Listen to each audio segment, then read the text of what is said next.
Give us Michael, give us Michael, give us Michael, give a smile. Give us Michael, give us Michael, be the reason someone smiles. Give us Michael, give us Michael, give us Michael, give a smile. Give us Michael, give us Michael, be the reason someone smiles.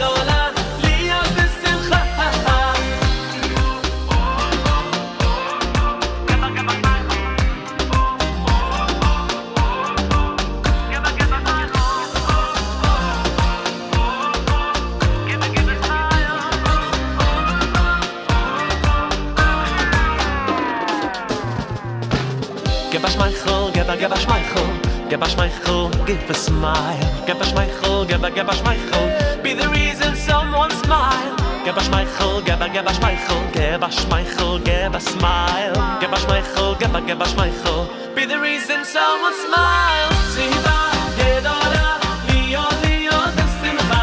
Siva gedola, lio lio besimcha. Siva gedola, lio lio besimcha. Siva gedola, lio besimcha. Siva gedola, lio lio besimcha. Siva gedola, lio lio besimcha. Siva gedola, lio lio besimcha. Siva gedola, lio besimcha.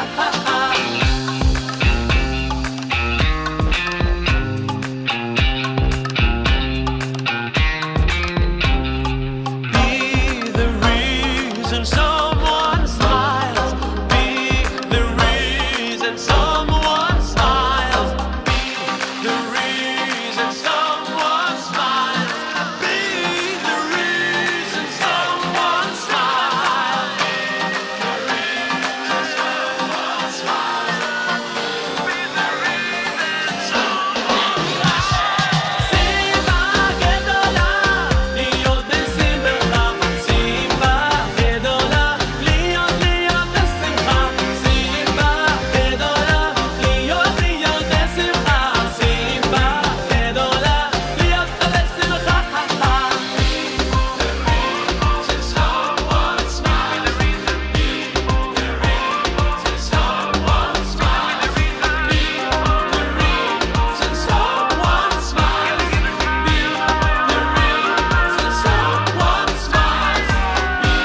The reason someone smiles. The reason someone smiles.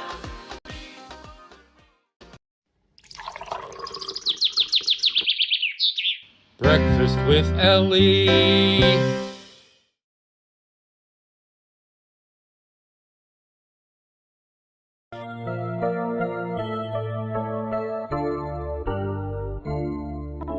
מודה אני לפניך מלך חי וקיים שהחזרת בי נשמתי בחמלה רבה אמונתך.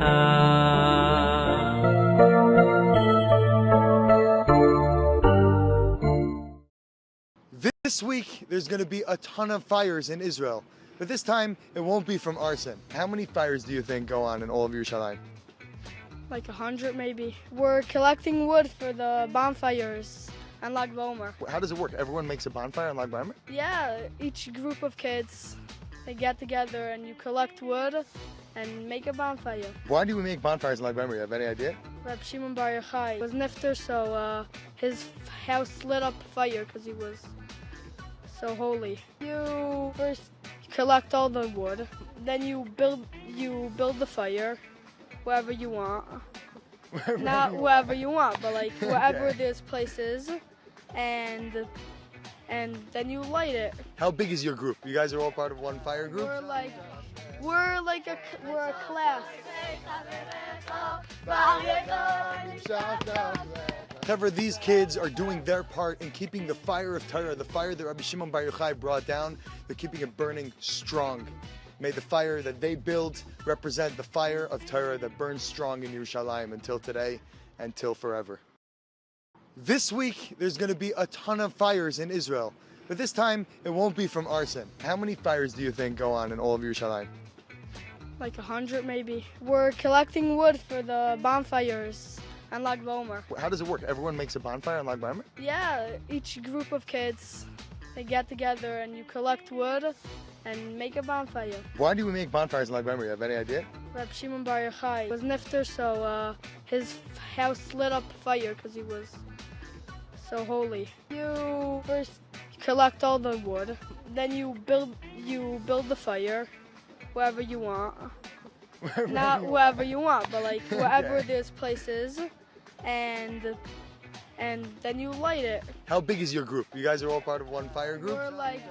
We're a class. However, these kids are doing their part in keeping the fire of Torah, the fire that Rabbi Shimon Bar Yochai brought down, they're keeping it burning strong. May the fire that they build represent the fire of Torah that burns strong in Yerushalayim until today and till forever.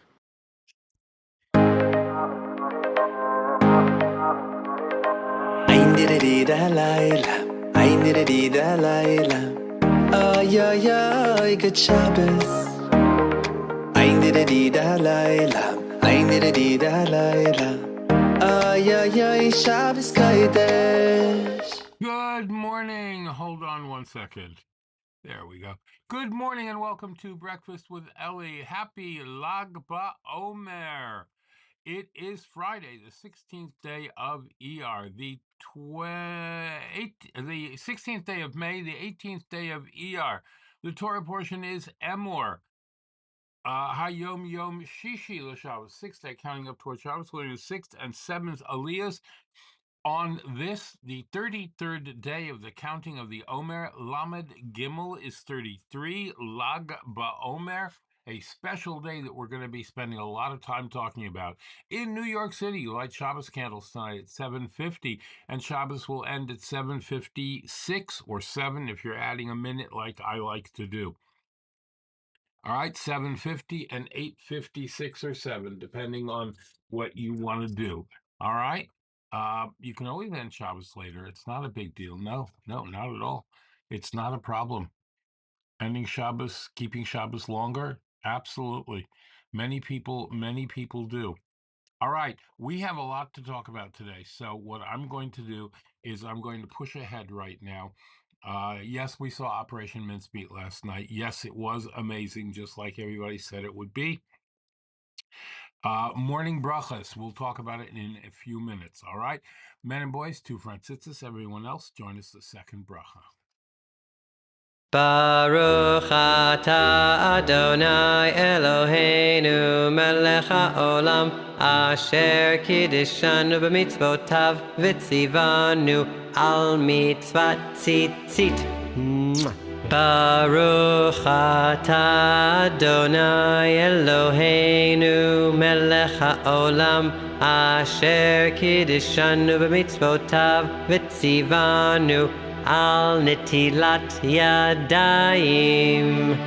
Baruch atah Adonai Eloheinu melech haolam asher yatzar et ha'adam b'chokhmah uvaravo nekavim chalulim galui v'yadua lifnei chisei Chevodecha she'im yisatem echad mehem o im yipateach echad mehem אי אפשר להתקיים אפילו שעה אחת ברוך אתה אדוני רופא כל בשר ומפליא לעשות Baruch atah Adonai Eloheinu melech haolam asher kiddishanu b'mitzvotav v'tzivanu al divrei Torah.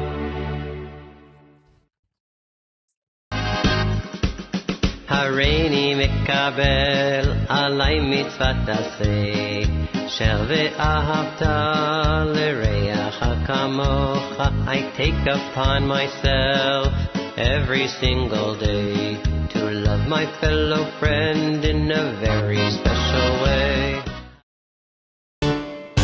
Torah, Torah, Torah, Torah, Torah, Torah, Torah, tziva lanu Moshe, Morasha kehilas Yaakov, Morasha kehilas Yaakov, Morasha kehilas Yaakov, Torah tziva lanu Moshe.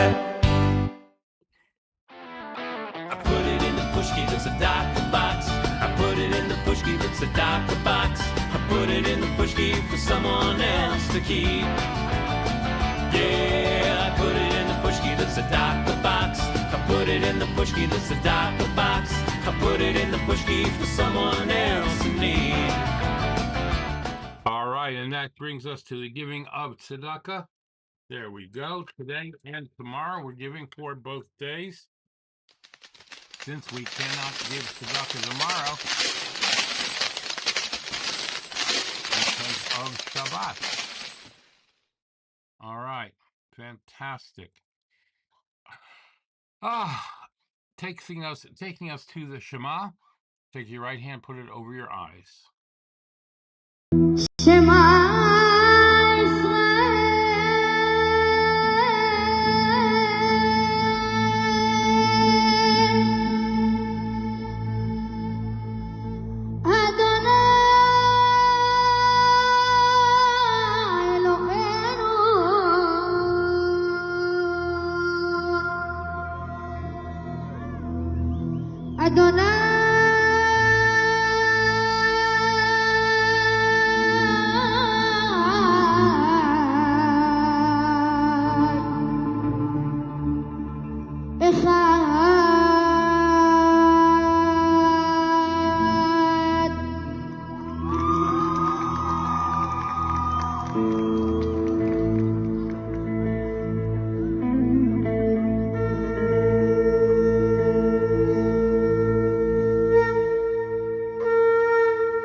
Shem kevod malchuto leolam vaed. ואהבת את אדוני אלוהיך בכל לבבך ובכל נפשך ובכל מאודך, והיו הדברים האלה אשר אנוכי מצווך היום על לבבך, ושיננתם לבניך, ודיברת בם בשבתך בביתך, ובלכתך בדרך, ובשוכבך,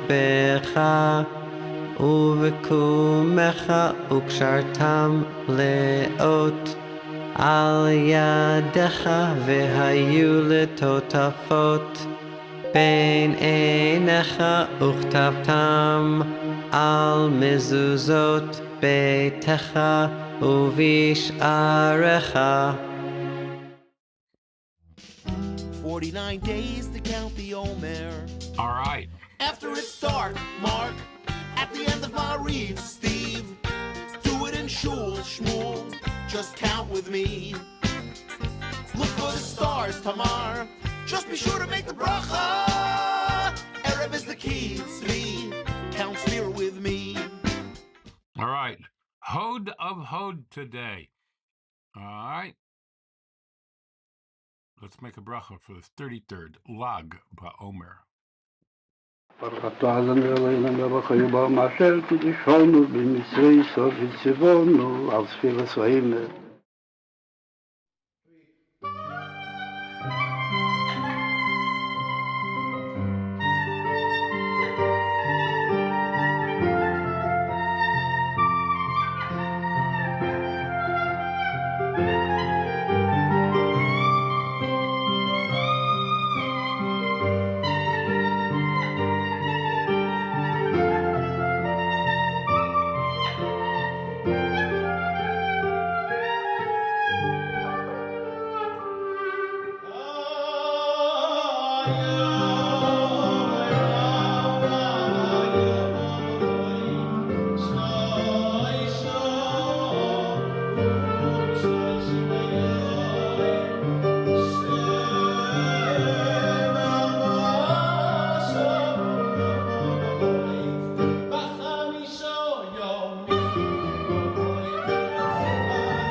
וספרתם לכם ממוחר עשה שבוס ממוחר עשה שבוס מיום אביכם וספרתם לכם ממוחר עשה שבוס מיום אביכם es Omer atnufo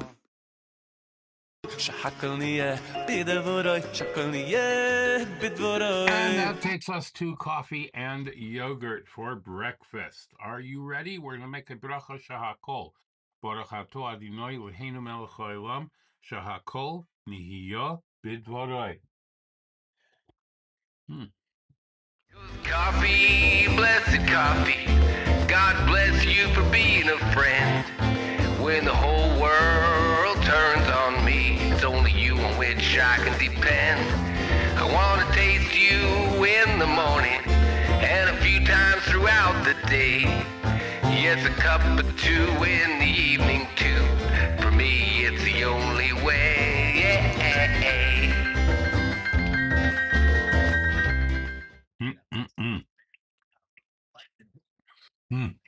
That is good. All right. Are you ready? Bringing us to today in Jewish history.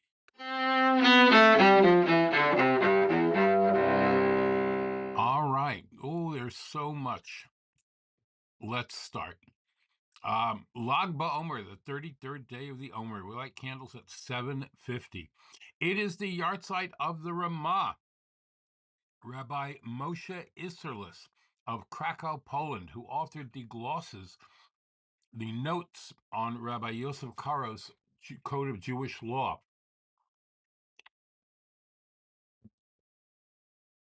Passed away around 1573, a very young age. He was born in 1525, which would make him less than 50, 48, I guess. Following a blood libel and a decree, if found guilty, to destroy the synagogue of Ettingen, Switzerland, the Jews were acquitted. The local Jews celebrated this day as a local Purim, a day of Thanksgiving in the year 1690. The Israeli Defense Force was created on Lag BaOmer of 1948. The IDF comprises the Israeli Army, Air Force, and Navy, formed to defend the existence, territorial integrity, and sovereignty of the State of Israel and combat all forms of terrorism which threaten the daily lives of the inhabitants there.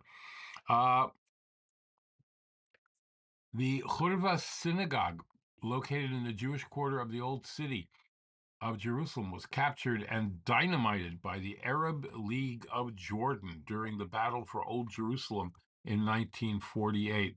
The shul was built by a group of disciples of the Vilna Gaon, Rabbi Elijah, who immigrated from Lithuania in 1864. The synagogue was built on the ruins of the synagogue built by Rabbi Yehuda HaChassid and his disciples in 1700, which was destroyed by Arabs in 1721. It was therefore called the Churvas Rabbi Yehuda HaChassid, the ruins of Rabbi Judah the Chassid, or simply the Churva, the ruin. The synagogue, after several years of construction, built to resemble its Ottoman Empire era form, was once again opened amid great fanfare in the year 2010. All right. The plague amongst the students of Rabbi Akiva's disciple ended on this day. In the weeks between Pesach and Shavuos, 24,000 of his students perished. One of the reasons that we celebrate Lag BaOmer this year is because it stopped. The plague stopped. The Chassam Sofer brings the possibility that Lag BaOmer is observed as a day of Simcha because the mun began to fall on this day, the manna. All right. Some people say that. Rabbi Akiva gave smicha to 5 Talmidim who did not die and through whom Torah was disseminated. And one of those is Shimon Bar Yochai, whose yahrzeit it is today. All right. Rabbi Shimon Bar Yochai, the Rashbi, who lived in the 2nd century CE. He was a leading disciple of Rabbi Akiva and one of the most important Tanaim, whose teachings of Torah were collected in the Mishnah. Also, first to teach publicly the mystical dimension of Torah known as Kabbalah.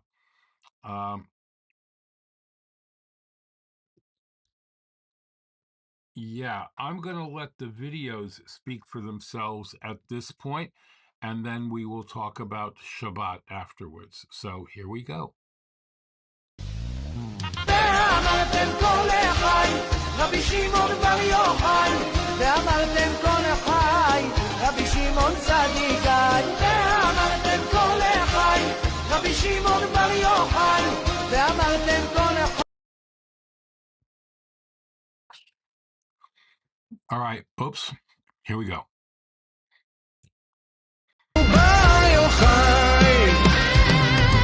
Once there was a righteous man, his name Rabbi Shimon. He found a refuge in a cave together with his son. The evil Romans looked for him with anger in their eyes, but Hashem protected him and his son, helping from the skies. In their own, there's Rabbi Shimon, Adonai Bar Yochai. In their own, there's Rabbi Shimon, Adonai Bar Yochai.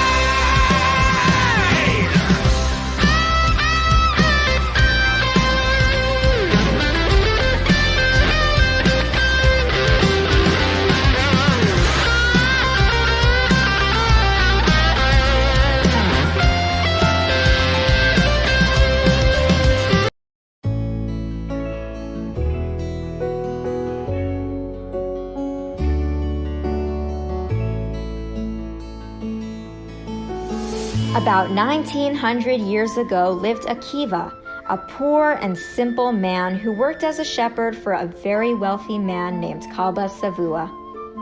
Kalba Savua had a special and beautiful daughter named Rachel. He wanted her to marry a rabbi, a Torah scholar, someone really important. Rachel, however, secretly married the simple shepherd Akiva. She sensed that Akiva could become a great Torah scholar. She married him on the condition that he would dedicate himself to Torah study. What? You married Akiva, the poor shepherd? What an embarrassment. Leave my house right now. I will not support you. Father, I feel he is very special. He has a fine character, and I've observed how kind, modest, and humble he is. One day he'll become a great rabbi. You'll see. I am used to living in such horrible conditions. But you, Rachel, you are a righteous woman. You left behind a palace of riches and servants and married me, a poor man. Yes, my dear Akiva. Now it's time for you to fulfill your part of the deal and go study Torah. But I'm already 40 years old. I cannot start learning Torah now. It's just too late. I don't know how to read Hebrew. I don't even know the alphabet. One day, while Akiva was out in the hills. Wow, this is amazing. What mighty power there is in a drop of water. Drops of water drip day after day on that hard rock, and directly where the drops were falling, there's a deep hole in the stone. If something as hard as a rock could be penetrated by water, then my mind and heart could definitely be penetrated by Torah. It is never too late. I will begin to study Torah, and if I work hard, I will succeed. And so, at the age of 40 years old, Akiva set out to the yeshiva to begin studying Torah, joining the class of young children learning the alphabet. Look, there's a big man learning with us. So funny. Okay, class, repeat after me. Aleph, bet, vet. Aleph, bet, vet. Aleph, bet, vet. Gimel, Dalet. Akiva studied Torah diligently, working very hard until drop by drop he started to understand the Torah's teachings. Eventually, he became the famous Rabbi Akiva, one of the greatest and wisest Torah scholars in all of Jewish history. Rabbi Akiva was a brilliant teacher. He had 24,000 students. Yup, imagine what his classroom looked like. Rabbi Akiva bought his wife Rachel a beautiful gift to thank her for encouraging him to learn Torah. Kalba Savua, Rachel's father, finally realized that his daughter had married an extraordinary man indeed. I feel so ashamed. I apologize so sincerely for having treated my dear daughter and her husband so badly like this. I promise half my wealth will now be theirs. If not for you, my strong and beautiful wife, I would still be an ignorant shepherd, unable to read the alphabet.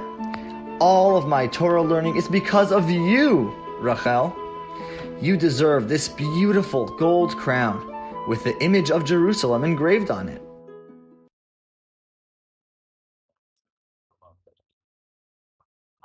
Cool stuff, huh?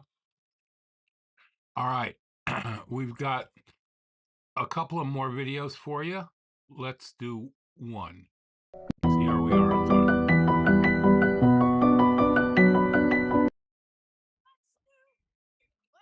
Oh, what was that? Okay.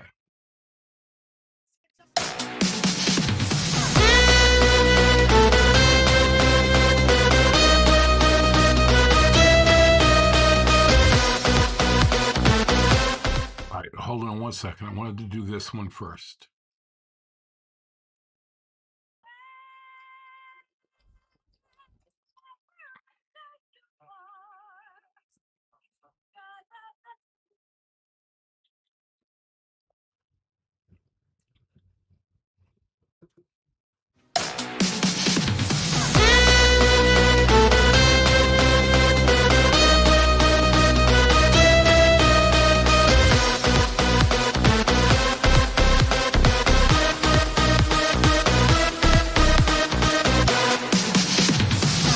Sinai lo nikro ari sheba chaviro mimeni tetzei seiro Adonai ni vayechoi Sinai lo nikro ari sheba chaviro mimeni tetzei seiro Adonai ni vayechai Torah sai mogan loni himira sai naini amlitz toy badaini Adonai ni vayechoi Torah sai mogan loni himira sai naini amlitz toy badaini Adonai ni vayechoi Torah sai mogan loni himira sai naini amlitz toy badaini Adonai ni vayechoi Torah sai mogan loni himira sai naini amlitz toy badaini Adonai ni vayechoi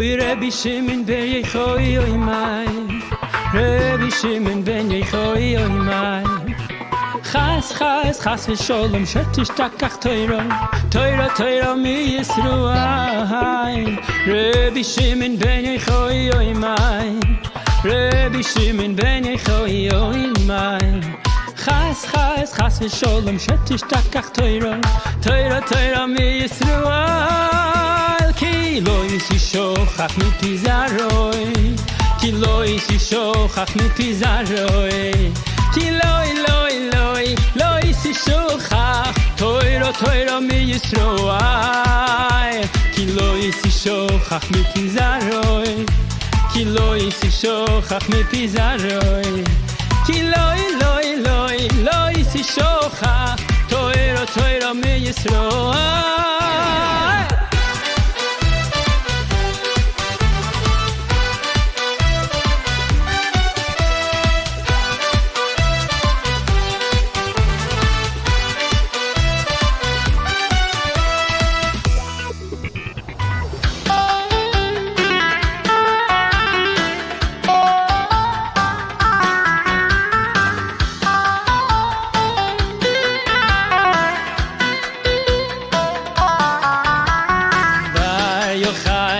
נמשכת אשריך, שמן ששון מחבריך.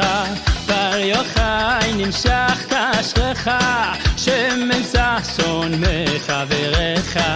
בר יוחאי שמן משחס קודש, נמשכת ממידת הקודש. נשאת ציץ נזר הקודש, חבוש על ראש כפרך.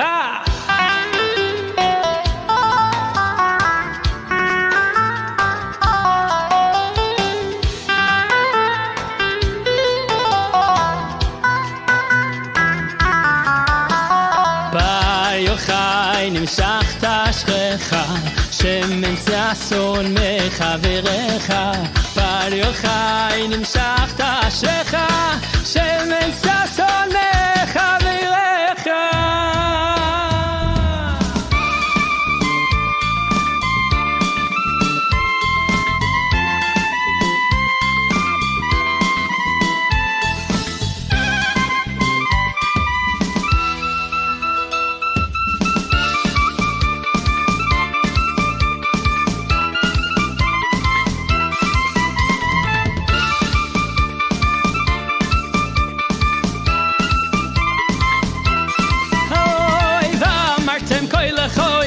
Shimon bar Yochai, v'amartem koi lechoi, Rabbi Shimon tzadikoi, v'amartem koi lechoi, Rabbi Shimon bar Yochai, v'amartem koi lechoi, Rabbi Shimon tzadikoi.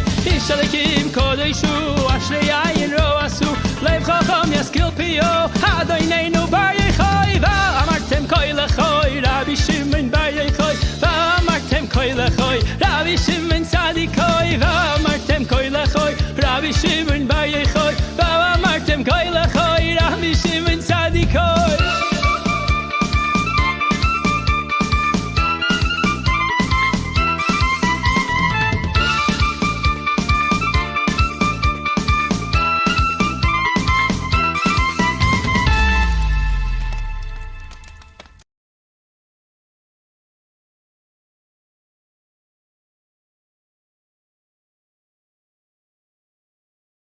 And today's the Jewish holiday of Lag BaOmer.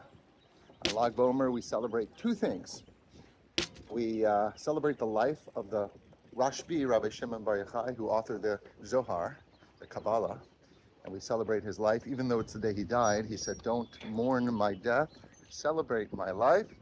And we light bonfires, we have campfires, we go outdoors, we have barbecues, relay races, field games, things like that with the kids. Have a big event we're about to set up at the synagogue, but we're on the way to a birthday party, and then we'll go back and do what we have to do.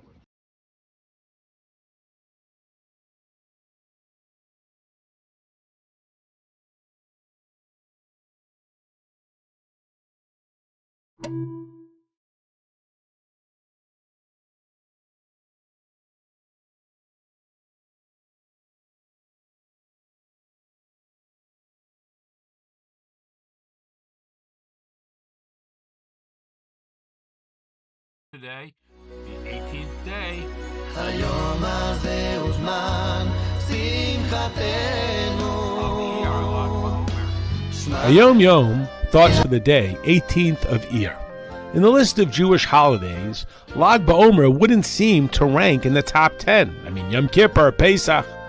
Maybe it's the going into the field that is the clue. The goal of creation is to reveal Hashem's presence everywhere. So out in the field is more contributory to the goal than isolated at home or ensconced in the shul. And as strong drink brings out the essence, being in the field evokes the essence of Hashem. And the miracle of childbirth, the ultimate partnership of man and Hashem. What do you think?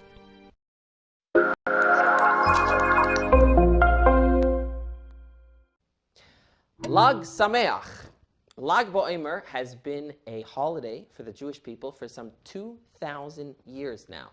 The themes of the holiday are Jewish unity, and it's also a celebration of Jewish mysticism. Says today's HaYom, for the second Rebbe of Chabad, for the Mittler Rebbe, Lag BaOmer was a very unique and joyous occasion. The Rebbe and his Hasidim would go out into the fields on this day, and the Rebbe would break a rule. Although throughout the year, the Mittler Rebbe was ordered by doctors not to drink alcoholic beverages, on Lag BaOmer, he would do so. I'm not sure if it was scotch or it was probably vodka. And then on this day, on this particular occasion, wondrous incidences, almost supernatural, would take place. Couples who were not able to bear children would come to the Rebbe on this day out in the park and ask the Rebbe for his blessings, which he would offer. And 9 months later, there was a mazel tov. Throughout the year, everybody would wait for Lag BaOmer to come. So, happy Lag BaOmer.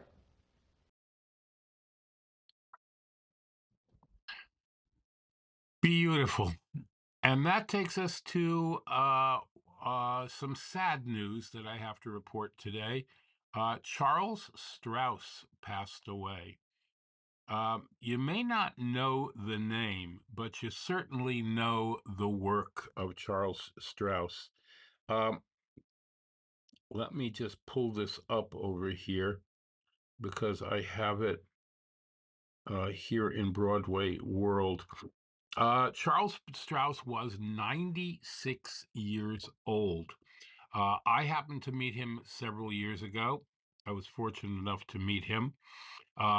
He is a celebrated, award-winning American film, television, and Broadway musical composer, responsible for such legendary songs as Put on a Happy Face, Tomorrow, Those Were the Days, and many others. He died at his home yesterday in New York City. His career spanned over 7 decades, during which time he created some of Broadway's most beloved and enduring works.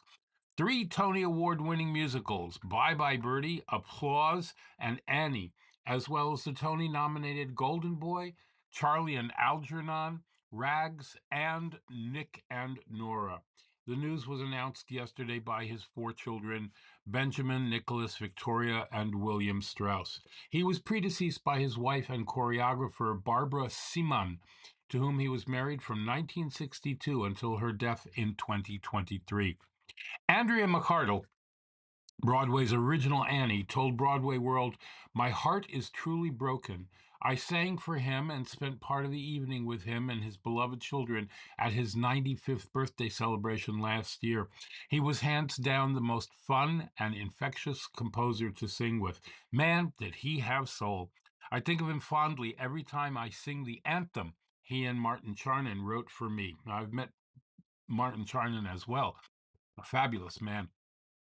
Charles Strauss was born on June 7, 1928 in New York City, the son of Ethel Newman and Ira Strauss. He graduated the Eastman School of Music in 1947, receiving 2 scholarships to Tanglewood, where he studied under composer Aaron Copland. That's right, Grand Canyon Suite. Subsequently, Copland arranged for Strauss to get a scholarship with the legendary teacher Nadia Boulanger in Paris. He met songwriting partner lyricist Elli Adams at a party in 1949, and the duo began a long-time collaboration, starting with writing summer songs for resorts in the Adirondacks. I can't say that word. Adirondacks. I've been there and I can't say it. Strauss and Adams contributed material to numerous off-Broadway revues, including Catch a Star, The Shoestring Revue, The Littlest Revue, and Kaleidoscope. They wrote specialty material for Kay Ballard, Carolyn Burnett, Jane Morgan, and Dick Shawn. In 1958, he and lyricist Fred Tobias wrote the chart-topping song Born Too Late, recorded by the Ponytails. In that same year, Strauss and Adams had their Broadway breakthrough. Hired by producer Edward Padula to write a satirical music about a rock and roll teen idol culture, the show Bye Bye Birdie became their first Tony Award-winning hit, starring Cheetah Rivera and Dick Van Dyke. It won 4 of the Tony Awards in 1961, including Best Musical, earning Strauss the first of his 3 Tonys. A movie version was made the next year and was Film of the Year, featuring Margaret's new iconic performance of a new song, Bye Bye Birdie, which was not in the original play. And later he would win an Emmy for the new song, Let's Settle Down, with Adams adding it for the 1995 version with Jason Alexander and Vanessa Williams. He collaborated with Mel Brooks on a musical called The All-American, starring Ray Bolger.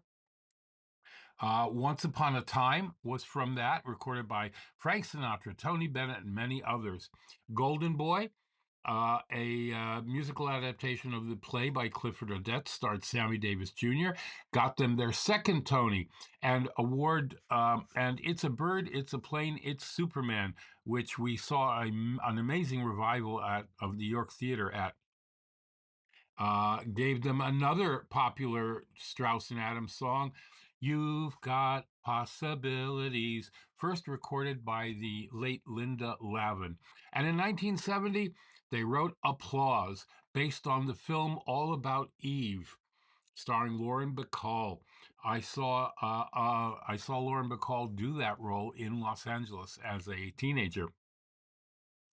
But Strauss's biggest Broadway success was with collaborators Martin Charnin and Thomas Meehan on Annie, based on the comic strip Little Orphan Annie, the Depression-era musical about a plucky redheaded orphan girl who wins the heart of billionaire Oliver Warbucks, was one of Broadway's biggest hits of the 70s. Won Best Musical, garnering Strauss his third Tony Award and a Grammy for Best Cast Album. Tomorrow, it's a hard knock life. You're never fully dressed without a smile, and I don't need anything but you. Annie ran for 2,300 performances on Broadway, where it has now been revived twice, made into 3 different movies, a TV special, and hundreds of worldwide adaptations. Now, Strauss was passionate about collaboration and would own Tony Award nominations for his scores with David Rogers, Charlie and Algernon, Stephen Schwartz for Rags, book by Joseph Stein, and Nick and Nora, a musical based on Dashiell Hammett's The Thin Man, with Richard Maltby Jr., famous for writing many Star Trek and Twilight Zone episodes. Strauss also wrote for film, scoring Bonnie and Clyde in 1967, The Night They Raided Minsky's in 1968. There was A Crooked Man in 1970 with Henry Fonda and Kirk Douglas. Sidney Lumet's Just Tell Me What You Want, and the all-time favorite, the animated feature All Dogs Go to Heaven. He is best known to television audiences by a little-known fact. Strauss was called upon by his friend to come out to California and write a song for a brand new TV show called All in the Family. And he wrote the song Those Were the Days, performed on an upright piano by actors Carol O'Connor as Archie Bunker and Gene Stapleton as Edith Bunker, where it was introduced in over 200 episodes of Norman Lear's series, All in the Family. Now, I am proud to tell you that due to a just very strange happenstance of events, I was at an auction in Los Angeles at CBS Studios, and they were auctioning off old things that they no longer needed from their sets of shows that were no longer running. And it was not long after All in the Family stopped production that they auctioned off the All in the Family piano, and for $800, my ex-wife and I bought that piano. It's currently sitting in storage. We don't have room for it here at home, but I was able to tell Charles Strauss the story of the piano and how I had it, and that was pretty amazing. His original piano work, Concerto America, composed in 2002 to commemorate 9/11, was performed by the Boston Pops in 2004. His opera Nightingale, starring Sarah Brightman, had a successful run in London. And he founded the ASCAP Musical Theater Workshop, through which many young composers and lyricists have honed their craft and developed their work. He authored an autobiography, Put on a Happy Face, a Broadway memoir, and is survived by his children, Benjamin, Nicholas, Victoria, and William, his 8 grandchildren, and a private ceremony will be held here in New York. Charles Strauss, so long. It was good to know you. Thank you so much for the music, and a safe journey. Baruch Dayan Ha'emes. All right, a word from our sponsors. And now, a word from our sponsors. PestProRidol.com. PestProRidol.com. Trusted by the best to keep away the pests. We are offering COVID-19 disinfection services. Mention this ad and get 1 month free service. Visit us at PestProRidol.com. Tarzane Group. Micro, miniature, and small orchids. Go to tarzanegroup.com or call Tomas at 305-440-0565. That's 305-440-0565. And order today. Visit Tomas and Yair at tarzanegroup.com. Micro, miniature, and small orchids.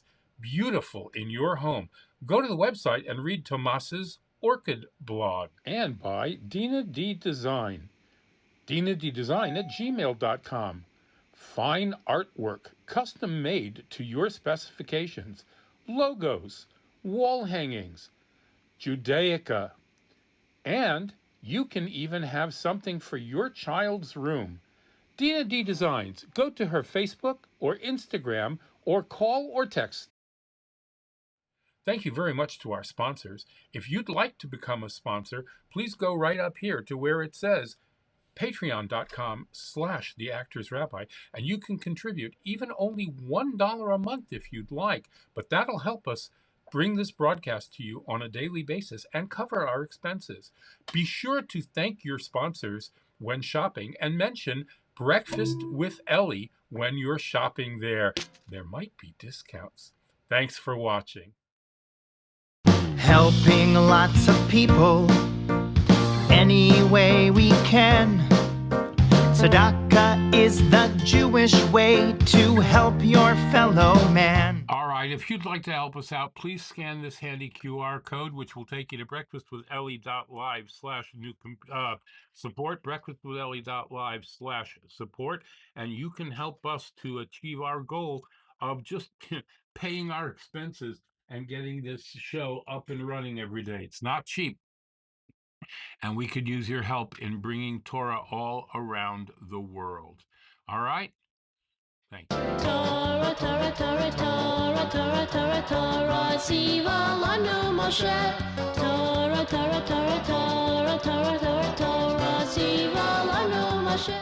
All right, in the 6th Aliyah, the autumn holiday of Sukkot is introduced.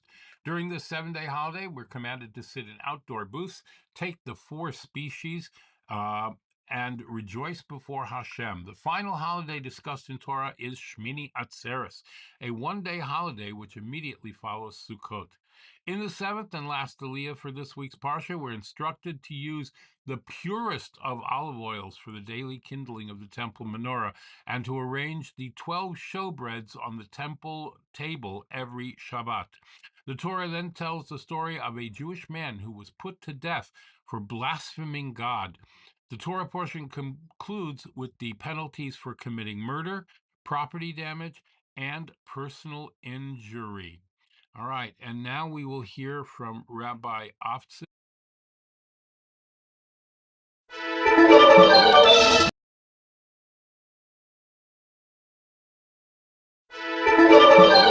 Jewish audio on Chabad.org. We move on from Chagim and we talk about kindling the candelabrum, the menorah in the temple. Hashem speaks to Moshe and he says, "Command the Israelites to bring you olive oil produced from the olives when they are first crushed in a mortar, that original oil that spills out, to be used for illumination on the lights and lamps of the candelabrum. When I first stated which quality of oil may be used for the menorah, I insisted that it is oil that never contained any sediment and that therefore could only be produced by crushing the olives in a mortar without first grinding them. I made the stipulation because I was referring to the oil that would be used during the installation rites at the dedication of the Mishkan, which was celebrated lavishly and magnificently using only the people's finest contributions. For subsequent ongoing use, however, such exceptionally pure oil is not necessary. Even if the olives are ground before they are crushed and the oil produced will therefore contain sediment, it's still accessible. Nonetheless, oil produced from the second and third stages of processing is not acceptable for menorah, but only for the use of grain offering and the like. Whoever lights the lamps of the menorah should take care to kindle the lamps until the wood catches fire and continues to burn by itself, regularly every evening. Aaron must set up the lighting apparatus outside the curtain of the Holy of Holies, where the Ark of Testimony is, inside the outer chamber of the tent of meeting, next to the table and the small altar, filling the lamps with sufficient oil to burn regularly from evening to morning before Hashem. This is half a log, 172 mil or 5.8 ounces for each lamp. This will suffice for the long winter nights. Providing this daily supply of oil will be an eternal duty of the people throughout your generation, whenever the temple or the tabernacle is standing. Ideally, the first lamp to be lit should be lit with fire taken from the outer altar, the big altar outdoors. He must set up the lamps upon the pure gold menorah before Hashem regularly every day. He must also clean the lamps before lighting them each evening. As you know, the lamps of the menorah are aligned from east to west. Thus, as one proceeds inward, as in westward into the sanctuary, the first lamp one encounters that can be called the western lamp is the second one, since it is the first lamp that is west of the other lamp. Now, each of these lamps must be filled with an equal amount of oil. But whereas the other will stay lit until the following morning, this second lamp will miraculously stay lit throughout the entire day. It's called in Hebrew the Ner HaMa'aravi, the western lamp. And this will go until the following evening. This miracle will testify that my divine presence rests among the Jewish people. The showbread, which is another thing in that same room outside the Holy of Holies, in what's called the Kodesh, the Holy. This is how you must prepare the showbread. You must make 5 flour, bake it into 12 unleavened loaves. Each loaf must be made from 2/10 of an ephah, 5 liters or 1.3 gallons of flour. Arrange them in 2 stacks, 6 in each stack. We spoke about this in the Parsha of Truma upon the table, which is overlaid with pure gold and situated before Hashem. The lowermost loaf of each stack must rest directly on the table. You must place a spoon filled with pure frankincense, spice, alongside each stack. This will be a memorial portion for the bread, for none of the bread will be burnt up on the altar. Rather, when the showbread loaves are removed from the table on the Shabbat in order to be distributed amongst the Kohanim, the frankincense must likewise be removed in order to be burnt up on the altar as a sacrifice to Hashem. You must have new loaves baked every Friday. Every Shabbos day, a Kohen must arrange the stacks of new showbread before Hashem, where they will remain continuously until the next Shabbos when they'll be removed, miraculously still fresh, be given to the Kohanim, and replaced by the next week loaves. The showbread baked from flour purchased from communal funds will be an offering from the Israelites. Its freshness will be a manifestation of the eternal covenant between me and the Jewish people. The showbread will belong to Aaron and his sons to eat. They must eat it in a holy place within the Mishkan precincts, for it has the same status as an offering of superior holiness for him and the other priests, being on account of its memorial portion, one of the fire offerings for Hashem, and it's an eternal entitlement for the priests. Now we move on to quite a heartbreaking story, as you'll read the story of the person who cursed Hashem. We'll read about this later, that on the first day of Iyar, which is a year and 15 days after the Exodus, 1 month after the tabernacle was erected, Hashem instructed Moshe to take a census of the people and organize their camps according to tribes. It was also recounted earlier that when the Israelites were enslaved in Egypt, one of the Egyptian taskmasters violated a Jewess named Shlomit Bat Ivri, who then bore a son from this union. Since the rule that membership in the Jewish people is inherited through the mother, and that only became effective only later when the Torah was given, this son was not considered a born Israelite despite having been born to a Jewish mother. Nonetheless, he accompanied his mother and her family when they left Egypt, and subsequently converted. Now, some 60 or more years later, when the people at Hashem's command set about organizing their camp according to tribes, remember, this story with Moshe, with his mom giving birth, happened when Moshe was 20 years old. And this is happening when Moshe is 80 years old. So the son of the Israelite woman and the Egyptian man who had violated her, so this fellow tried to pitch his tent together with his mother's tribe, Dan, arguing that since he had converted, he should be considered an Israelite. The other members of the tribe of Dan protested that Hashem explicitly has stated the tribal lineage follows the father. And therefore, since this man's father was an Egyptian, he should not pitch his tent amongst them, and would in fact have the camp outside the clouds of glory, together with the mixed multitude of people who joined the Jews when they went out of Egypt. They presented their case to Moshe's court of law, who decided in the favor of the representative of the tribe of Dan. Upon hearing this verdict, Shlomit's son angrily left the court where he and the Israelite man representing the tribe of Dan had quarreled regarding the former's right to pitch his tent in camp. In his anger, this fellow pronounced the name of Hashem, cursing him. He seized upon the rule that the showbread be given to the Kohanim to eat on the 9th day after it was baked, which we just discussed previously. This follows that showbread law. And he mocked and he said, an earthly king is served warm, fresh bread daily. Is it proper then for God to be served cold, 9-day-old stale bread? Ignoring the fact that it was precisely the miraculous continued freshness of the showbread that testified to the continued freshness of Hashem's covenant with the Jewish people. The Jews knew that cursing God was a sin, but they had no idea if it was a capital of crimes. They brought him to Moshe. His mother's nickname was Shlomit bat Dibri of the tribe of Dan. She was known by this name because she was excessively talkative, which is Dibri, talking, habitually inquiring after the welfare of everyone she met, but obsessively. The Torah mentions this woman by name in order to indicate that she was the only Israelite woman ever violated by an Egyptian. This in turn testifies to the fact that the rest of the Israelite women in Egypt were so exemplary in their piety that they were not violated even unwillingly or unknowingly. The Torah refers to her by her nickname in order to indicate that the reason the Egyptian was drawn to violate her is because of her immodest talkativeness, which drew undue attention. It mentions the name of her tribe in order to indicate that improper behavior dishonors not only those who have behaved properly, but their parents and tribe as well. Just as proper behavior honors not only those who behave properly, but their parents and tribes as well, as seen by the mention of Aliyos, who worked on the temple, who was also from the tribe of Dan. Moshe had not yet heard from Hashem if someone who cursed him is liable to capital punishment, so they placed this guy in a guardhouse until the law would be clarified to them by the word of Hashem. Hashem spoke to Moshe and he said, cursing God is indeed a capital offense. However, the court can only punish someone for a crime if he was properly warned beforehand, and this includes informing them of the consequences of this crime. Since I had not yet informed you that this crime is a capital offense, the cursor could not have been properly warned, so they cannot do capital punishment in this case. Nonetheless, the cursor certainly knew that he would be punished in some way.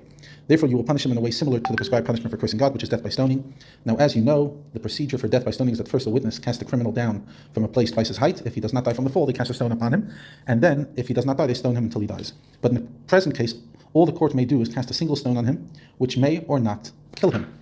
Therefore, try the cursor in court. The witnesses must repeat to the judges what they heard him say. After he is pronounced guilty, take the cursor outside the camp, and all who heard the curse, both the witnesses who heard it firsthand and the judges who heard from the witness, must lean their hands on his head and say, although we are not legally authorized to execute you, if you nevertheless die from what we are about to do to you, your death is your own fault. None of us will be held culpable for your death. After this, in the presence of the entire community, the witnesses must together cast one stone upon the cursor. Inasmuch as they are the representatives of the entire community, it will be as if the entire community has stoned him. If he dies from this, he dies. If not, they may not throw any additional stones. But although the court is legally prevented from inflicting the death penalty upon him, nonetheless, due to the heinousness of this crime, as an exception to the general rule, I command the rest of the community to administer the rest of the execution as generally prescribed. In addition, the cursor has lost his share in the afterlife. Therefore, before trying the cursor, you must speak to the Israelites in order to inform them or review with them the punishments of the following transgressions, saying any man who curses his God without having been warned and witnessed must still bear a sin. I will punish him with excision. If, however, he was warned and witnessed, then one who pronounces the proper name of Hashem as part of this curse must be put to death. If, however, he employs another name, not the 72-letter name, or an appellation, it's only lashes. If he is liable to the death penalty, the witnesses must stone him according to the prescribed procedures on behalf of the people. It doesn't matter if he's a convert or a native Israelite. Now, as you've been taught, if an adult man or woman strikes any human being mortally, other than a living but non-viable premature baby, he must be put to death. You have been taught that if one of your animals, your fire or your pit, causes damage, you must pay for the damage. This is all the more true if you yourself cause damage. If you strike and kill an animal, you must pay for it. Exact from him the monetary value of the animal's life according to the monetary value of the animal's life that he took. A man who blemishes his fellow man, according to the monetary damages he caused, so must he be assessed monetarily. Monetary compensation for a fracture must be made for an inflicted fracture. For eyesight must be made the financial for the eyesight. We don't literally take your eye out. Monetary compensation for the tooth must be made for the loss of the tooth. And based on the blemish he inflicts on the person, so must he be assessed. The assailant must pay the victim the difference between the price he would command on the slave market before and after sustaining the injury. And finally, one who injures an animal must also pay for it. He must compensate the animal's owner for the decrease in the animal's monetary value. In contrast, as you have been taught, one who injures his parent must be put to death, even if he does not kill them thereby. This rule applies only while the parents are alive. Striking a corpse of a parent is not a capital offense. The same laws apply to all of you, for I am God. Moses told all this to the Israelites, so they took the cursor outside the camp, where they leaned their hands on his head and stoned him with one stone. Since he did not die from the corpse one stone, the rest of the Israelites performed the rest of the procedure. All of this was carried out exactly as Hashem had commanded Moshe.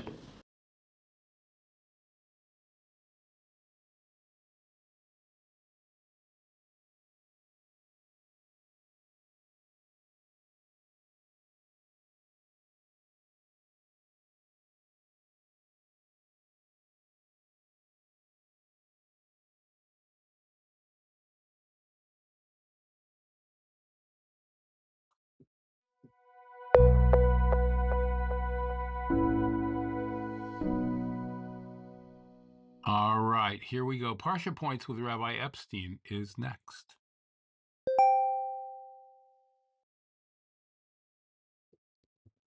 What? Where is it?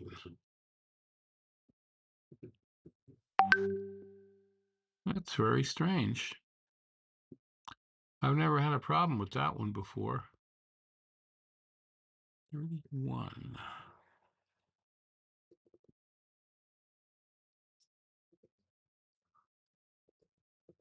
All right, let's do this. Here we go.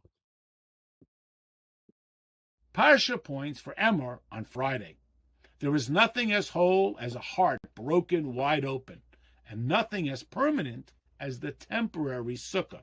Think that corporation will be here forever? That athlete will be fast and agile forever? The one thing we know that will be here forever is the sukkah. What is permanent and what is transient? The flimsy sukkah is forever. Ignore the hype. Invest in the forever.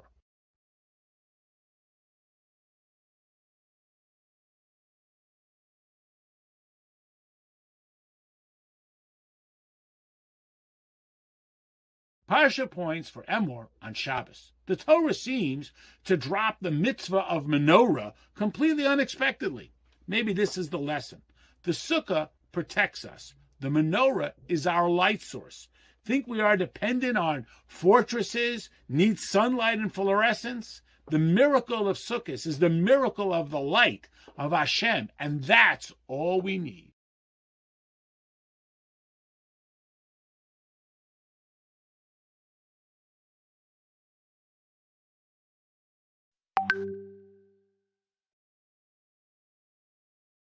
When discussing honoring and fearing your parents, the Torah first says your mother when talking about fearing, because naturally we're inclined to fear our fathers more. So the Torah therefore prioritizes our mother. And when it says in our parsha that we're supposed to honor our parents, it first says our father, because naturally we're inclined to honor our mother who nurtures us with her kind words. Reb Volba says that this teaches us an important lesson applicable to all mitzvos, that although we're naturally inclined towards certain mitzvos, maybe we're naturally inclined to help others or to learn Torah or for prayer, we have to just remember that a balance is required. Even the things that we're not naturally inclined for are equally as significant and important. A Torah scholar once approached the stipler and he was beaming as he said, "I just completed the complete Talmud, Talmud Bavli, Talmud Yerushalmi. I finished it all. I made a siyum. What do you suggest I learn next?" He was hoping to get some enlightenment of the next big subject that he should embark on. And the stipler first responded and said, "Why don't you just delve a little more deeply and learn halacha on those topics?" But then he called him back and he said, "Actually, I think you should start with Kabbalah." The person was so excited. "Kabbalah, perfect. Somebody of my stature. That is a great next step for me to embark on." But the stipler said, "Let me explain. By Kabbalah, I mean making a Kabbalah a commitment. You should commit to yourself that as you're growing and continuing to learn and working on yourself, make sure to equally commit to helping out your wife at home." Not what this person was expecting, but it drove this message home. Whether it's helping out at home, learning Torah, or honoring your parents, we always have to remember doing the right thing applies even when it doesn't come naturally. Have a great Shabbos. Beautiful. Absolutely beautiful. All right, Shnayim Yom.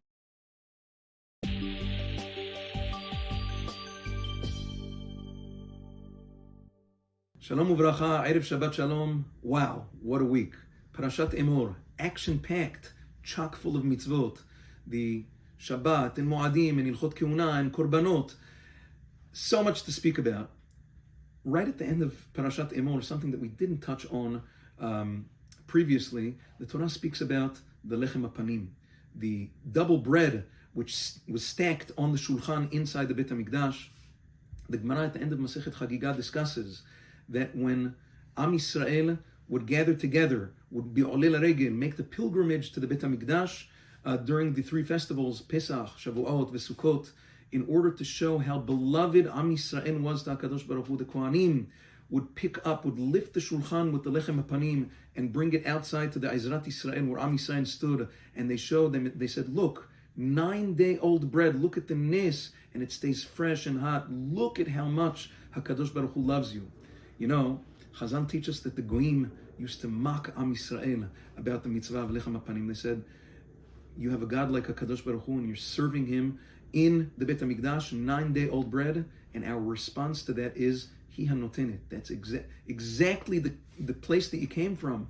Look how beloved we are. Look at the nisim that HaKadosh Baruch Hu makes happen in the Beit HaMikdash. This bread stayed fresh and hot for 9 days. They would give out the Lechem HaPanim on Shabbat as the mishmarot, as the different shifts of Kohanim switched on that Shabbat.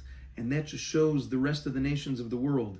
You see, this is just a glimpse of the miracles and the wonders that HaKadosh Baruch Hu performed in the Beit HaMikdash, out of his abundance of love for Am Yisrael, which doesn't even, it's a glimmer, just a drop in the sea of all of the miracles that HaKadosh Baruch Hu does for us in our individual lives, in our families. That's just the nisim that happened there. Look around, just ponder it for a second. Look how good HaKadosh Baruch Hu is to us. He gives us life, He gives us parnasah, He gives us health, Baruch Hashem, Yishtabach Shemo. And that, the big nisim, like this, the Ramban at the end of Parashat Bo, reverberates his words, ring in our ears from the big nisim that HaKadosh Baruch Hu does with us, that always serves as a reminder of we'll call it the miniature, less obvious nisim that happen in our own lives. It's such a zechut, such a merit and a privilege to be part of such a wonderful nation, Am Yisrael, and serve together HaKadosh Baruch Hu, Shechem Echad. It's been a wonderful privilege to spend the week with you, and hopefully we can all be mitchazek together in the mitzvah of Shnai Mikra ve'Echad Targum, like the Gemara says in Masechet Berachot Daf Chet, that it's Ma'arichin lo yamav u'shnotav, it lengthens a person's life just by delving into the Torah. The Torah is Torah Chaim. It's how we tap into our energy source given to us by HaKadosh Baruch Hu b'chavodo ve'atzmo. Thank you for being with me this week. Have a wonderful day, and Shabbat Shalom V'Vorach.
שימו לב, פה התהלוכה בבנקוק יוצאת לדרך.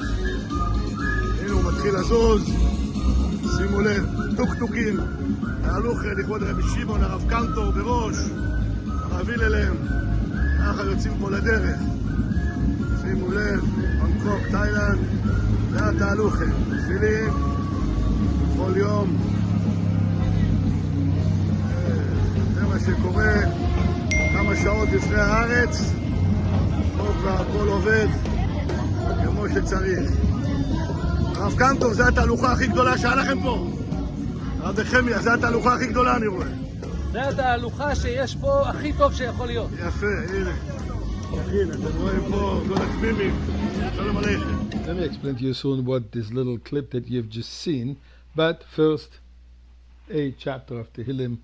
Mizmor l'soido ril adonai kol haaretz yivdes adonai b'simcha, boi lefano b'non adu ki adonai hu elim hu asanu v'lo nachnama v'tzom erisoi, boi yishor b'soido chatzroise v'sila hoido le'boch hashemoi, ki toiv adonai le'olam chasdoi v'yad doir v'doir emunasoim. With our thank yous and with our prayers for the ultimate gula today, like Omer, there's only one thing we have in mind. Rashbi is all about Mashiach. Rebbe is all about Mashiach. Like Omer is all about Mashiach. No, let it happen now. Some tzedakah, my dear friends. So what you've seen in the little video is a Lag BaOmer parade in Thailand. Now, just think about it.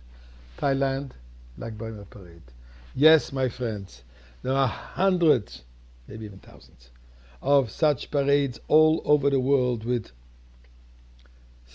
easily over 1 million or who knows many more children participating in these parades. The Rebbe launched these parades in 1950, where children are parading their pride of being Jewish, their pride of doing a mitzvah.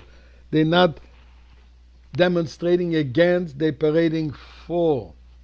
Proud of being a Jew. Now this is really what Rabbi Shimon ben Yochai is all about. Rabbi Shimon ben Yochai, which today's is Hilula, today's is Yom Simchasai, today's his celebration as we spoke about yesterday, is about the teachings of Kabbalah. Kabbalah tells us to be proud of the essence of who we are, bringing out the essence of the Jew, bringing out the essence of Torah, bringing out the essence of the world, bring out the essence of godliness, relate to it. Judaism is not a quantitative religion, it's a qualitative religion.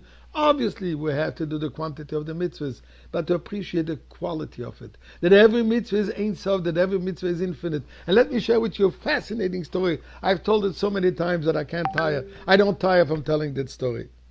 One of the years at a parade by the Rebbe, thousands and thousands of children and thousands of adults lining up the whole boulevard of Eastern Parkway. And they're all, the Rebbe, there's the extensive program, and the Rebbe says it's sicher, and then they're all passing in front of the Rebbe. The Rebbe stands down on the stage looking at each and every one of the participants, sometimes waving, participating in the song, and so on and so forth. Interacting with the crowd, interacting with the kids. Hours and hours and hours. One particular year was a very hot day, and the Rebbe stood there under the sun for all these hours. After the parade is over, there's a big carnival. In the carnival, there was also a big Ferris wheel. No, Ferris wheel, you go into the bench, and you turn, and then eventually you come off. Somehow, a little girl, 5-year-old, I think, all by herself, managed to go onto this bench by herself without an adult with her. Now the kid is excited, and the Ferris wheel starts turning, excited. But at one point it stops because somebody has to get off. So slowly moves, stops. Suddenly this little girl finds herself all the way on top, all by herself, and she realizes where she is. She got frightened. She started screaming. No, she didn't scream Mommy or Tati. What she was screaming was Shema Yisrael, Hashem Elokeinu, Hashem Echad. Seems like this little one had a very good voice, because amidst the entire noise and the music and everything that's going on the bottom of the street, somebody heard this little kid screaming, and they realized, whoa, there's a little child there. So they just moved it down. And they took the child out, pretty frightened. They found the mother. Rabbi Groner later on related that little anecdote to the Rebbe. And the Rebbe said the following in Yiddish. So hat sich geloin the ganze parade, the whole parade was worthwhile. So hat sich geloin backen in the sun 5 Shor was worthwhile, to be sweating, to be hot in the sun for 5 hours for the Eine Shema Yisrael. For the one-time Shema Yisrael. That's Rabbi Shimon ben Yochai. That's the Rebbe. That's Mashiach. Eibishter, one Geula, one redemption, but now. All right. That is so beautiful. We're going to end there and go to Tehillim. Al Yedei Amiras Tehillim, Al Yedei Amiras Tehillim, Al Yedei Amiras Tehillim, Tisoyrecha Vatzeles HaShoroin. All right, the saying of Tehillim, so incredibly, unbelievably important in our daily lives. If you only knew the power of Tehillim, you would say it every waking moment. It's not a joke. It's our life. All right, chapters 23 and 123. מזמור לדוד, אדוני רואי, לא אחסר, בינוס תשע, ירביצני, על מי מנוחוס ינהלני, נפשי שובב, ינחני ומעגלי צדק, למען שמו, גם כי לך בגץ על מובס, לא ירא, כי אתה עמדי, שבטך ומשענתך, המה ינחמוני. תערוך לפני שולחן נגד צורריי, תשענת בשמן ראשי, כוסי רוויה, אך טוב וחסד ירדפוני. כל ימי חיי ושבתי בביס אדוני לאורך ימים.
For today. Tanya thoughts for the 18th of Iyar. Have you ever seen a full-grown adult, a successful entrepreneur with degrees from the finest universities, sitting cross-legged on the floor, playing with blocks? Bizarre.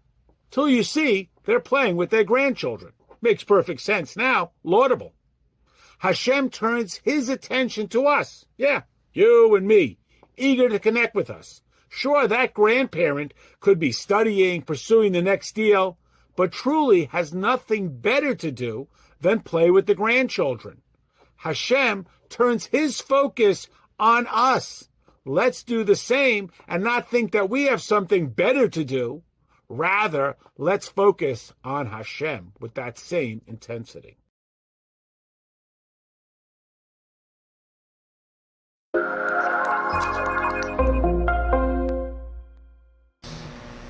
Thank you for joining Tanya in 5. Today's lesson for the 18th of Iyar, Lag BaOmer, 33rd day of the Omer. We begin chapter 49. Chapter 49 in one word is tzimtzumim, contractions. Previous chapter we spoke about God and being Ein Sof, limitless. And from a limitless God you will not have a limited world. And as we explain in this chapter, that the tzimtzumim, the contractions, that God conceals his infinite light in order that there should be a material world that is a physical, independent world, there has to be numerous forms of contractions. And in general, though, there are three basic contractions Those three basic contractions are from the world of Atzilus, which is an extension of God, as it were. It's a world that is completely of godliness and not separate from God. There's a contraction in order to create the world of Bria. Bria means creation, a world of creation. And in that world there are angels, there are very high-level souls. So there is a great contraction, a comprehensive one, in order to create the world of Bria. Now that world of Bria is a world of divine comprehension, of Chabad, that is clothed in there. But even though it's divine comprehension, there is a great contraction. Now, from Bria to the world of Yetzirah, there's a further great contraction to infinitely remove the infinite light of God. And from Yetzirah to the world of Asiyah, there's even further a great contraction. Now, what's the purpose of all these the contractions in order to create a physical creation? Is ultimately in order that there should be a human being with a human body, that it will subjugate the negativity of this world, the Sitra Acher, the other side, in order to transplant the darkness that has been created by the removal of the infinite light of God, that we will supplant that darkness with light. How do we do that? When we elevate our divine soul together with our vivifying soul / animal soul, together with the garments of expression of that soul with its thought, speech, and action, to God alone. Something that we discussed at great length earlier. In other words, God creates this darkness in order that we should transplant it with light. Light in our divine soul. Our divine soul needs the light because it's in a body, in a physical world. And in, of course, the vivifying soul, which is, its vitality is from Klippa, from the shell that covers over ungodliness, and also our garments of the soul. And we do this to fulfill ultimately what God's purpose here is on our earth. And to quote again, which we started in chapter 46, this is a running idea through chapter 49, is just as water mirrors a reflection of the face, so likewise we mirror back. What does that mean? So what did God do ultimately? He, so to speak, well, he's Ein Sof, he's infinite. And he concealed through these three different kinds of contractions upon his infinite nature in order to allow us to exist, in order that we can have a relationship with him, that we can subjugate ourselves to serve him. So what God does is sort of, it's a love that he has for us that impels the flesh. Usually love is something that brings you to embrace another, but some love can also contract upon the individual to make space for another. So God contracted upon himself to make space for us in order that we could have a relationship with him. So what should that do? We should now reflect back to him that which he has done for us. He's put aside his obstacles, which, figuratively speaking, his obstacles that he's Ein Sof, he is limitless, in order to create a limited creation in us. So we should also put aside our obstacles in order that we should reflect back the love that he is showering and showing us. What do we do? We put aside our obstacles. What are our obstacles? Our obstacles are things that from within and from without.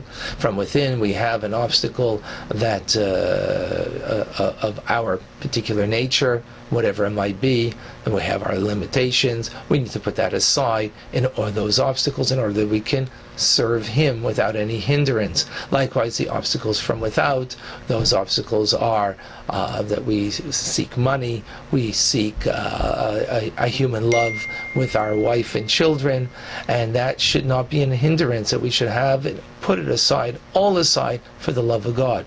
That doesn't mean you don't love your wife and your children. Of course you do, but it's with a godly love rather than just merely a human love. The point being over here, God put aside his obstacles, figuratively speaking, because of the love that he has for us, that impels him to put himself aside, as it were. So likewise, we need to reflect back that we should put aside our natural being, our human condition, in order that we should reflect back a love for him. And that is Tanya in 5. Thank you for joining. No, it's not impossible that Rebbe did say, just study Rambam each and every day. I'll never miss my daily Rambam. My Rebbe so desires, I'm not busy or too tired. When I learn Rambam's connected, I remain, I am a link in the Rebbe's golden chain. All right, Mitzvah Minute number 77 for today.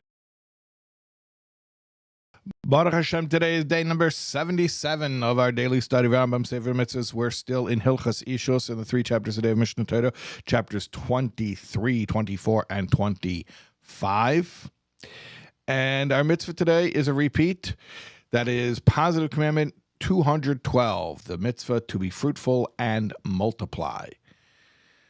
What can I tell you today that I didn't tell you yesterday? Well, an interesting detail.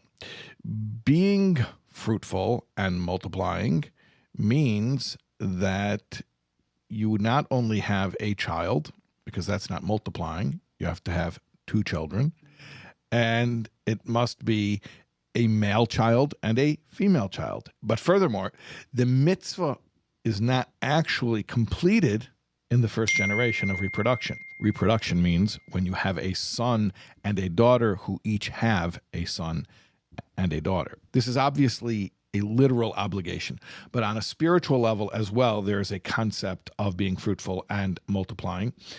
And that is that when you teach somebody Torah and you bring them into Jewish observance, you give them spiritual life. That is a spiritual form of being fruitful and multiplying.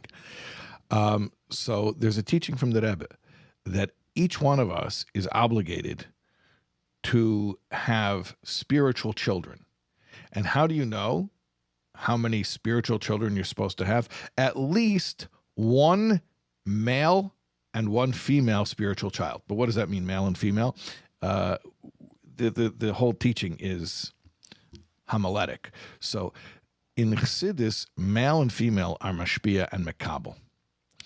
Mashpia means somebody who's more of an influencer, and a makabel is somebody who is adept at the art of nurturing, not creating the influence, but knows how to take in the influence and develop it. So every one of us has to have at least 2 spiritual children, someone who is a mashpia and someone who is a makabel.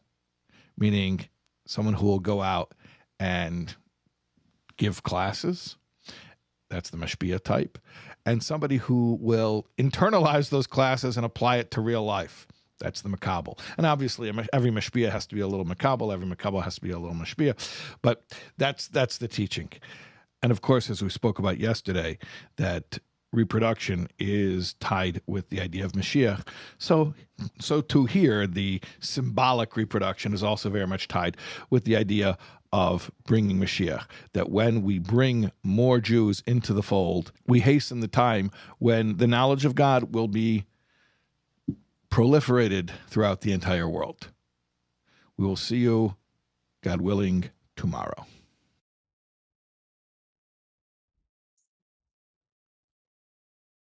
All right, and that's that.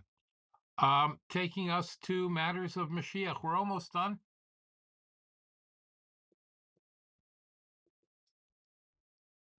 Here we go.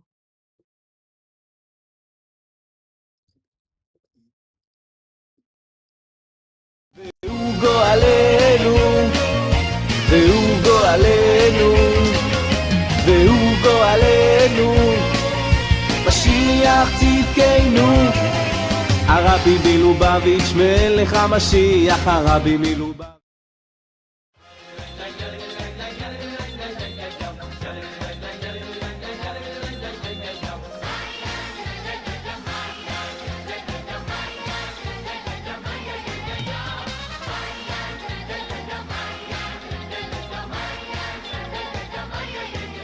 Lag BaOmer, the anniversary of the passing of Rabbi Shimon Bar Yochai, he asked that the day be celebrated with particular joy. For lofty souls like Rabbi Shimon, the temple was never destroyed. During the time of the counting of the Omer, we observe a period of mourning for the students of Rabbi Akiva. Our sages tell us that they suffered this plague because they didn't honor each other properly. On Lag BaOmer, the day of Rabbi Shimon Bar Yochai's passing, the plague stopped. He merited this through his study of the Torah's inner dimension. Now, his teachings are recorded in a book called the Zohar. By revealing the Torah's depths, he broke down the barriers between Torah's godly essence and Torah law, breaking down the barriers that separate them. When he corrected the cause of the plague, it ceased to exist. When we learn the inner dimension of Torah, we connect to a level untouched by Galus, exile. We reveal Hashem's eternal essence and the essence of our souls, and through this, we mend the cause of exile and we bring the Geula, the redemption. All right, we got to go right to bringing heaven down to earth. Just before we do that, I wanted to let you know that we went to see Operation Mincemeat last night. Very, very, very adorable show. And of course, I got my playbill. And my tickets are inside. That was the view from our seat. Yep, there you go. Great seats. Great cast. The original cast was in it. They announced last night that this was their 100th show on Broadway. That's right. Extended 3 times already. The big deal about this is that it's been running for 6 years in England on the West End, and 100 shows on Broadway, extended 3 times, as I said, which is pretty impressive for a musical. They usually don't get that kind of a run. And of course, I got my magnet, and instead of 1 pin, they actually had 4 pins. So I think I'm contractually obligated to get those. The magnet is really, really cute. The cute thing about the magnet, is that it says London, what theater? It's very small. London Fortune Theater, Operation Mincemeat.com, and that is crossed out with the current information. It's just very, very, very cute. Now, the big thing about this story is that it is a true story about an operation to fool Hitler, Yamach Shemoy, and the Germans. And the crazy thing is, it worked. That's true. It's a true story. It worked, and it changed the tide of the outcome of World War II. It has to do with the American invasion at Sicily, allowing the Allied troops to land in Sicily by diverting Hitler's troops to Sardinia, where he thought they were invading. Really, really something you have to see. All right, brings heaven down to earth. We have the right to demand that Mashiach should arrive now, despite our failures. We have the right and the obligation to demand a redemption without travail, a birth without pain, and we've already stared darkness in its face. We've marched through its tunnel in a holocaust across the sea. We've passed through tests. We've polished enough dark buttons until they glisten brightly. All that's left to do is demand that which is due, that which is past due, long overdue. That is the halacha. A workman is not due his pay until he submits his bill. All right. So your task for Shabbos is to scream and yell, "We want Mashiach now." Need to know more how to do that? Come to me on social media, any of the Actors Rabbis groups at Blue Sky. Facebook, Instagram, LinkedIn, Telegram, Twitter, WhatsApp, YouTube, or theactorsrabbi.com. Go there and sign up for our mailing list and for life coaching services should you need them. As we now make an after bracha. Baruch ato Adonai Eloheinu melech ha'olam boirei nefashos rabois v'chesronan al kol ma sheborasa lachayos bohem nefesh kol chai baruch chai ha'olamim.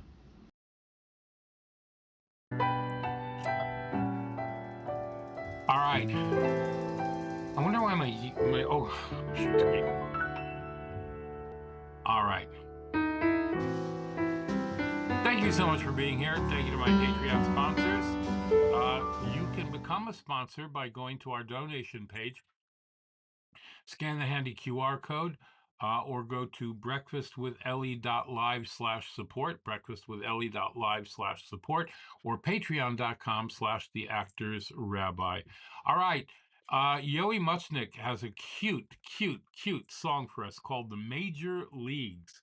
Yes, it is really, really adorable. And instead of a Shabbos song today, I thought I would play you that one because I enjoyed it so much hearing it last night in its initial release. All right, go out and do something good and something nice for someone today on Lag BaOmer. You can still make a little bonfire if you want. Roast your Shabbos dinner on a bonfire. I like that idea. In the words of Rabbi Isaac Palmer, have affection for a fellow. Hashem will have affection for you. Do a kindness for a fellow. Hashem will do a kindness for you. Draw a fellow close. Hashem will draw you close to him. Light Shabbos candles tonight at 7:50. Shabbos will end at 8:57. It is the 4th chapter of Pirkei Avos for Shabbat. And I will see you, God willing, on Sunday. Make it a great and glorious day and be the reason someone smiles. Love you all.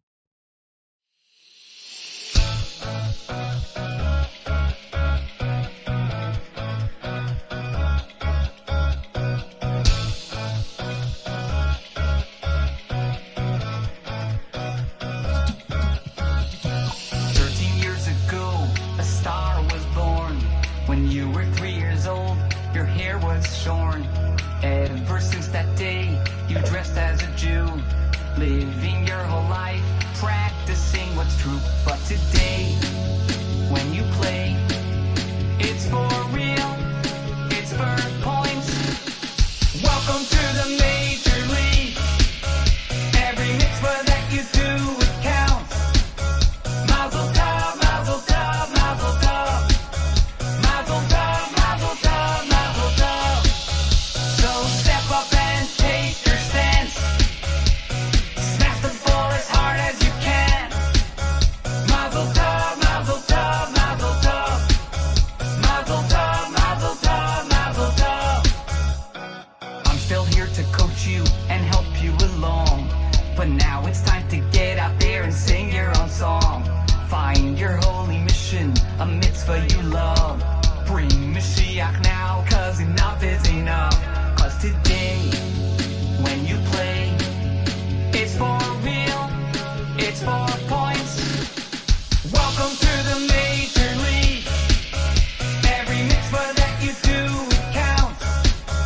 Mazel tov, mazel tov, mazel tov.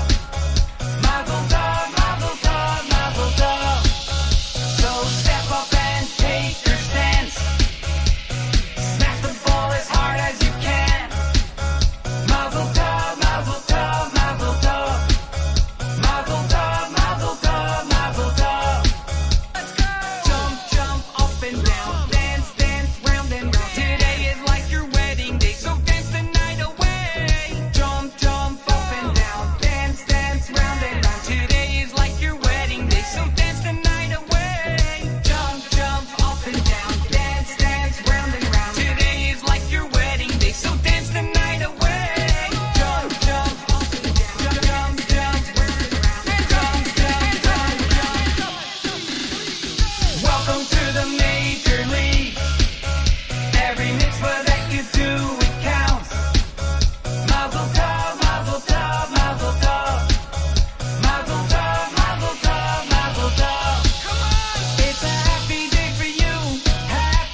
Just need 2 minutes to shut down.